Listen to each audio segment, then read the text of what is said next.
It all started on a quiet afternoon when my son, Jake, came home with his usual energetic group of friends. They were a lively bunch, always laughing, joking, and sometimes causing a bit of chaos in our otherwise peaceful neighborhood. But that day, one of his friends, Ryan, seemed different, quiet, distracted, and almost hesitant to join the usual banter. I noticed it immediately. The way Ryan kept glancing around nervously, his hands fidgeting as if weighed down by some invisible burden. Jake didn't seem to notice, caught up in his own excitement about an upcoming school project, but I had a mother's intuition telling me something was off. Later that evening, after the boys had left, Ryan unexpectedly called me. He asked if he could come over to talk. My heart skipped a beat, unsure what to expect. When he arrived, his eyes were filled with worry, and he barely spoke for a few moments before breaking down in tears. He confided that he was dealing with a serious problem at home. His parents were going through a rough divorce, and he was struggling with the loneliness and pressure of holding everything together for his younger siblings.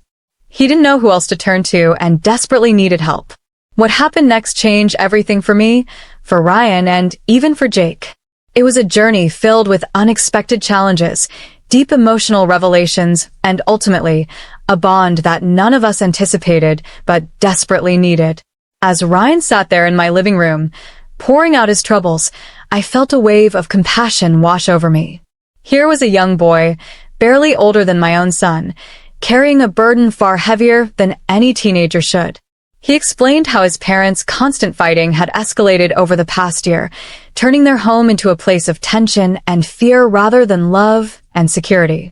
His father had moved out months ago, but wasn't making things any easier with sporadic visits that only seemed to confuse and upset the younger children.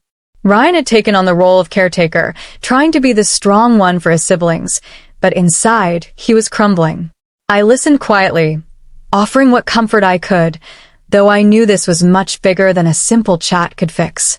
After he left, I found myself thinking about how common such struggles are, but how little we talk about them openly.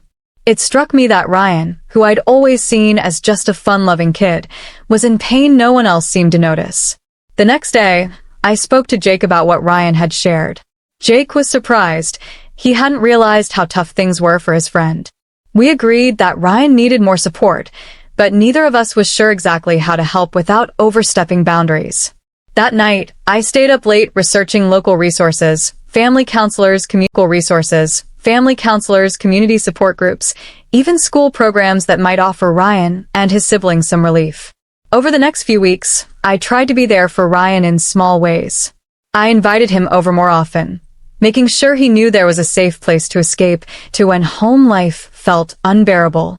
Jake and Ryan's friendship deepened. They spent hours working on homework, playing video games, and just talking. But it wasn't just Ryan who was struggling. Jake started opening up to me too. He was feeling helpless watching his friend suffer and worried he might lose Ryan if things got worse. Parenting suddenly felt more complicated than ever. How do you help someone when the problem isn't yours, but the pain is real and urgent? One afternoon, Ryan confided in me something that shocked me deeply. He revealed that the tension at home had escalated to a point where he felt unsafe. His father's anger had turned physical once, and Ryan was terrified it might happen again. The younger kids were scared too, but Ryan had been trying to shield them, pretending to be okay even when he wasn't. Hearing this, my protective instincts kicked into high gear. I knew I had to do something beyond just offering a sympathetic ear. I reached out to a counselor I knew through the local community center and arranged for Ryan to meet with someone who specialized in helping teens in crisis. Ryan was hesitant at first, but after a few sessions, I saw a noticeable change in him.